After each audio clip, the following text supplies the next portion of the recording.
When my wife and I moved into our new house, we were excited. It was a quiet little neighborhood, the kind where people actually waved at each other. We met almost all of our neighbors within the first few days, except for the one who lived to our left. Her name was supposed to be Margaret. According to everyone else, she was an elderly widow who had lived in that house for decades, but after her husband passed, she'd become a recluse. The neighbors said they hadn't seen her in months, maybe longer. Her house always looked empty, the blinds stayed shut, the yard was overgrown, and at night there were never any lights, except for the occasional faint glow in the upstairs window. Being good neighbors, my wife thought we should introduce ourselves, to let her know we were here if she ever needed anything.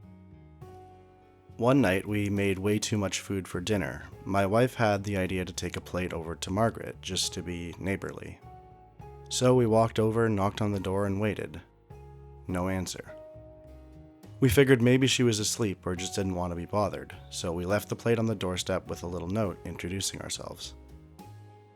The next morning, when I stepped out to water the plants, I noticed the plate was gone, and later that day, the dish was back on our porch, clean, with no sign of who left it. It became kind of a routine. Every few days we'd leave a meal, and the next day the dish would be returned, spotless.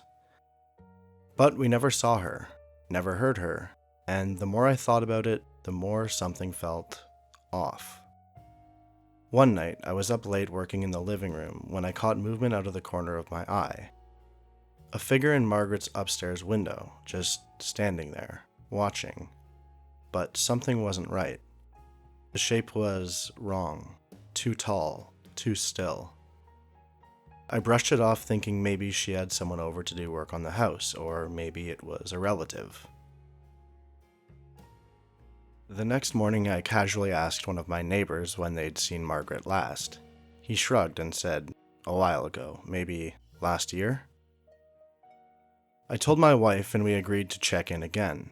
That evening we knocked a little harder. Called out her name, still nothing.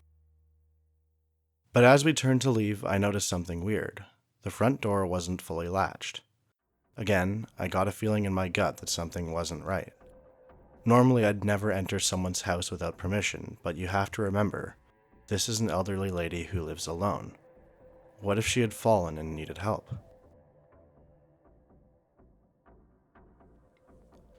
We stepped inside. The air was thick, stale, like the place hadn't been lived in for a long time. The furniture was covered in dust. Dishes sat untouched in the sink. It smelled terrible, like mold, rotting food, and dead animals.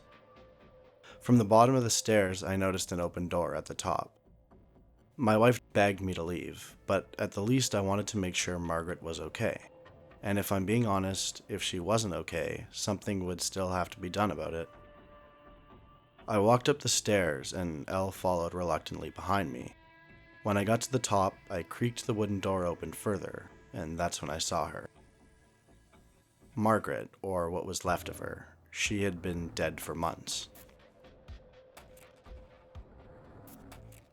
And that's when we heard it, a slow, deliberate creak from the attic. Right away, I thought to myself that this sounds like someone trying not to make any noise. We ran. I don't even remember getting back to our house, just the feeling of sheer panic. We called the police. They found signs of forced entry, that's why the door hadn't fully latched.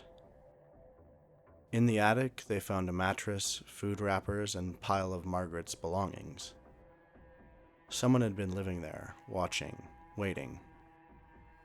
Whoever was in there must have left once they heard us discover Margaret, because they never caught him. And to this day, I still wonder how many times he had stood at that window, watching us, while we thought we were just being good neighbors. After the police left, we couldn't sleep. Every noise in the house made us jump. I kept checking the locks, making sure all the windows were shut. My wife sat on the couch, arms wrapped around her knees, staring at the floor. "What if he's still out there?" she whispered. I didn't have an answer. We installed cameras, motion lights, anything to feel safer, but for weeks we felt watched. Every so often, the motion light in the backyard would flicker on, but no one was out there, or at least no one we could see. A month passed, things started to settle, and then, one morning, I found something on our porch. A single, clean plate, just like before.